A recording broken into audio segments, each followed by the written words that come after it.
BJP legislator Rahul Narvekar was elected the Maharashtra Assembly Speaker today as he polled 164 votes, nearly 50 votes more than Uddhav Thackeray-led Shiv Sena candidate Rajan Salvi. Now, a day before a vote in the Maharashtra Assembly to prove its majority, Chief Minister Eknath Shinde's camp has gotten their choice elected today. BJP legislator Rahul Narvekar was up against Shiv Sena MLA Rajan Salvi. Meanwhile, the office of the Shiv Sena Legislature Party that is located in the Vidhan Bhavan has been closed. This comes amid the ongoing battle between the Uddhav Thackeray group and the Eknath Shinde faction on who is the real Sena. That is the question between the two groups. Tomorrow it's going to be the floor test, and these two groups are going to face each other tomorrow in the assembly. Let's now look at the moment when the election was called. This was the moment that declared the new speaker, Rahul Narvekar. प्रस्ताव संमत झाला आहे. श्री राहुल सुरेश नार्वेकर विधानसभा सदस्य यांची महाराष्ट्र विधानसभेचे अध्यक्ष म्हणून निवड झाली आहे असे मी जाहीर करतो. And my colleague Saurabh joins us for more on this. Saurabh, definitely a great start for the Shinde BJP government today, right before they face the floor test tomorrow. And it's pretty clear that the test tomorrow is going to be a breeze too for the Shinde BJP government like it was today. Well, yes, I mean, that's what it seems. They clearly have the numbers in terms of the MLAs who have defected or who have rebelled against the Uddhav Thackeray-led faction.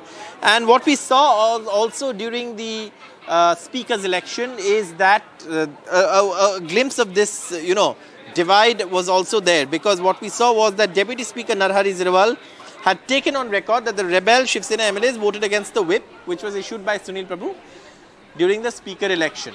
That is to elect Rahul Narvekar as speaker. Now, after Rahul Narvekar was elected as speaker and he took the chair, at that time he said afterwards, right after, just a short while ago, he said on the floor, from the speaker's chair, he said that, he has received a letter from Bharat Gugawale, who's the whip from the rebel camp, that 16 MLAs have voted against the whip and the Shiv Sena Legislature Party office in the assembly premises have been also locked up.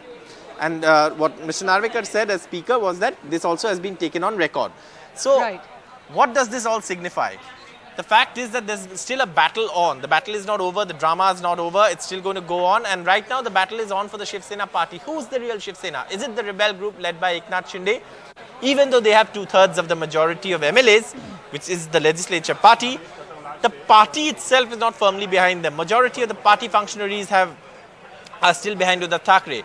And these are issues that are likely to reach the courts and also the election commission. Beyond that, tomorrow we're going to have a trust vote. Now, what is going to happen there? Again, both sides will issue whips. So, one side will call for the disqualification of the other. That disqualification, which happened earlier, has already been stayed, remember, by the Supreme Court. Now, the other side, which is loyal to Uddhav Thackeray, if they vote against the whip issued by the Eknath Shinde faction, and Rahul Narvekar as speaker recognizes that they are disqualified, will he move disqualification proceedings against them? If that, again, that's likely to go to the court. So we're going to have a lot of back and forth between the courts, the election commission. This is clearly not yet over. In fact, we're waiting for some of those people to come and speak. The proceedings are about to end as we know it. In fact, I was just in the house when all of this took place. So this is what's going to happen in the next few days.